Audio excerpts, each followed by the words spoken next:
Guys, రాజకీయ నాయకులు ఎక్కడికి వెళ్ళినా ప్రజలతో కనెక్ట్ అవడానికి వీలుగా కార్ని డిజైన్ చేసుకుంటారనమాట. సో మీరు చూసినట్టయితే నేను ఇప్పుడు మా మావయ్య గారి ఫార్చునర్ కార్లో ఉన్నాను. And this particular thing can be used as a walkie talkie as well as an external mic. The minute you press this button you can start talking to public అనమాట. మీరు ఇష్టానుసారంగా రోడ్డు మీద తిరుగుతున్నారు, road tax pay చేస్తున్నారా? Hello hello guys, this is just to show you the quality of this mic. So ఈ mic లో మనం మాట్లాడితే ఇంత గట్టిగా వినిపిస్తుంది అనమాట. Guys, this is are ఈమూ enclosure అనమాట. దుబాయ్ కింగ్స్ సెటప్ లో చేయించాము ఈమూస్ కి. సో ఇక్కడ మా ఈమూ బర్డ్స్ అన్ని చక్కగా తిరుగుతూ ఉంటాయి. అండ్ టు బి ఫ్రాంక్, ఈ మధ్యన ఫామ్ హౌస్ కి రావడమే మానేసామన్నమాట. సో సరదాగా కుక్కీస్ పెడతా.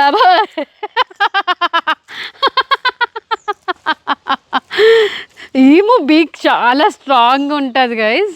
మీరు చిన్నగా అయితే ఎక్స్పెక్ట్ చేయకండి. ఆ ముక్కు చూసారా, ఎంత పెద్ద యానిమల్ అయినా టక్కుమని పొడిచిందంటే పెద్ద ఇంజురీయే చేస్తాయి.